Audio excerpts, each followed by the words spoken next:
আসসালামু আলাইকুম। আজকে খুব মজার একটি ফিশ ফ্রাই রেসিপি নিয়ে হাজির হলাম। ঘরে থাকা উপকরণ দিয়ে স্পাইসি ফিশ ফ্রাই করে একবার হলেও ট্রাই করবেন। আমার বাসায় আমি এটা প্রায় করে থাকি, খেতে ভীষণ ভালো লাগে, আমার পরিবারের সবাই খুব পছন্দ করে। আশা করছি আজকের এই ফিশ ফ্রাই রেসিপি আপনাদের সবার ভালো লাগবে। ফিশ ফ্রাই করার জন্য আমি এখানে কাতল মাছ নিয়েছি, আর মাছগুলোকে অবশ্যই এভাবে কেটে নিয়েছি। এটা এভাবে কেটে নিলে হবে কি, আমি মাথাটা পরিষ্কার করে নিয়েছি, আর এই যে সাইড দিয়ে এভাবে কেটে আমি ভেতরের ইয়েগুলো বের করে নিয়েছি। মাছটা খুব ভালোভাবে লবণ মেখে কয়েকবার ধুয়ে নিয়েছি। তারপর মাছের গায়ে যে এক্সট্রা পানি লেগে থাকবে সেই পানিটা একটু টিস্যু দিয়ে চেপে চেপে মুছে ফেলতে হবে। এপিট ওপিট উল্টে আমি কিন্তু মাছটাকে খুব ভালোভাবে মুছে নিচ্ছি। মুছে না নিলে হবে কি, আপনি মশলাটা দিয়ে ম্যারিনেট করার সময় মশলাটা মাছের গায়ে ভালো মতো বসবে না। এই যে মোটামুটি সুন্দরভাবে আমি এটাকে মুছে নিয়েছি। মাছটাকে ম্যারিনেট করার জন্য আমরা একটা স্পেশাল মশলা তৈরি করব। চলুন দেখে নেওয়া যাক স্পেশাল মশলায় কি কি থাকছে। মাছটা ম্যারিনেট করার জন্য আমি এখানে 2 চামচ আদা রসুন বাটা নিয়ে নিচ্ছি।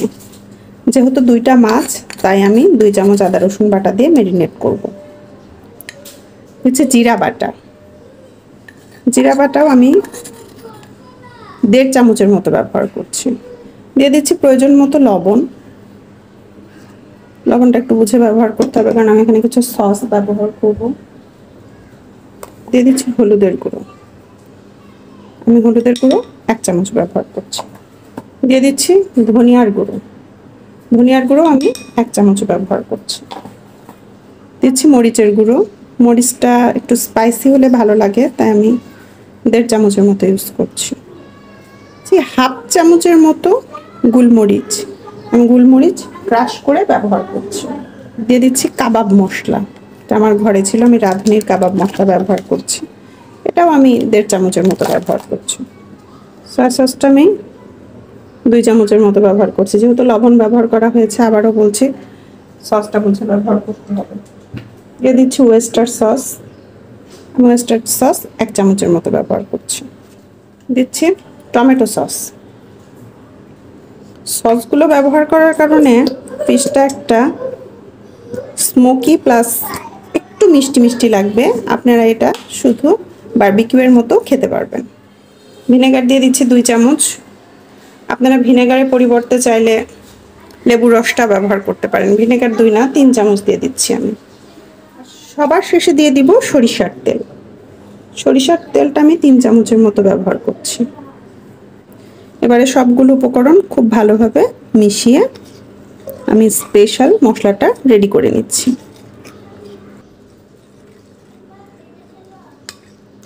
সাধারণত এই মাছগুলো আমরা এমনিভাবে তরকারি রান্না করে খাই, তবে মাঝে মাঝে কিন্তু তরকারি খেতে খেতে একঘেয়েমি লাগে।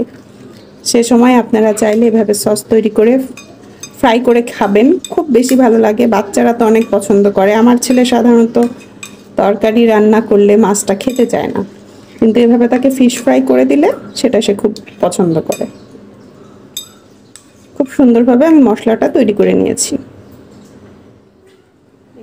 এবার অল্প অল্প করে মশলা নেব আর মাছের গায়ে খুব সুন্দরভাবে মাখিয়ে নেব। কাজটা আরো একটু ভালোভাবে করার জন্য আমি হাত ব্যবহার করছি। এই যে মাছের ফাঁকাগুলো আছে, এর ভেতরে কিন্তু মশলাগুলো ঢুকিয়ে দিচ্ছি। এক সাইড মাখানো হয়ে গেলে আমি উল্টে আর এক সাইডে সসগুলো সুন্দরভাবে মাখিয়ে নিচ্ছি।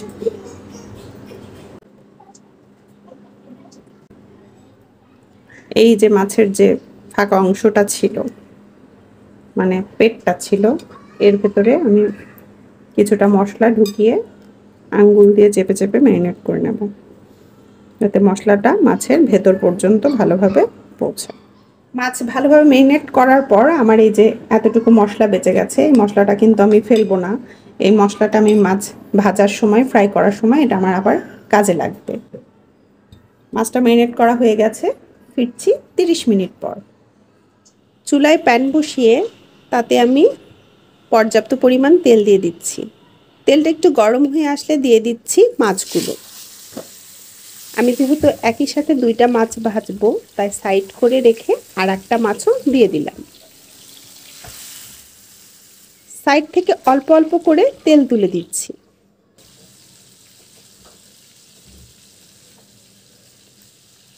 এক পাশ ভাজা হয়ে গেলে খুব সাবধানে উল্টে দিচ্ছি। সাবধানে আর একটা মাছও উল্টে দিলাম। এবারে ম্যারিনেট করার পর যে মশলাটা বেঁচে গিয়েছিল সেই মশলা অল্প অল্প করে মাছের গায়ে ব্রাশ করে দিচ্ছি। চুলার আঁচটা এ পর্যায়ে কিন্তু একদম লো আছে। আবারও সাবধানে, আপনারা দেখেন আমি কিন্তু 2টা চামচ ব্যবহার করে মাছটা উল্টে দিচ্ছি।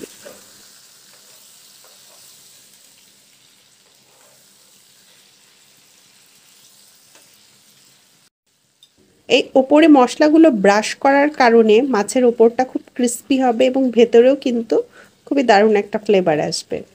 আমি আবারও 2টা মাছেরই এপাশ ভালোভাবে মশলা ব্রাশ করে দিচ্ছি।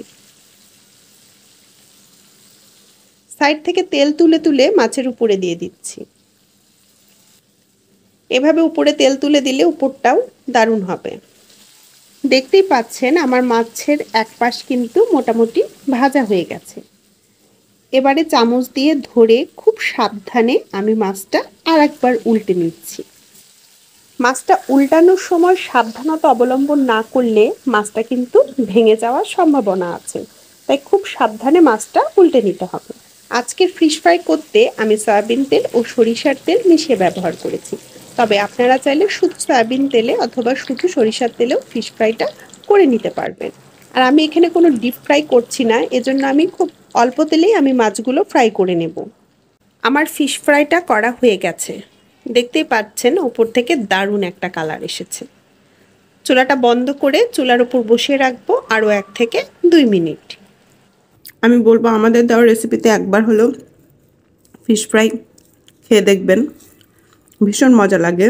স্পাইসি হওয়ার কারণে ভাত বলেন, নান রুটি বলেন, পরোটা বলেন, ভীষণ মজা লাগে। অবশ্যই খাবেন। কেমন হয় আমাকে জানাবেন, ভালো হলেও জানাবেন, খারাপ হলেও জানাবেন।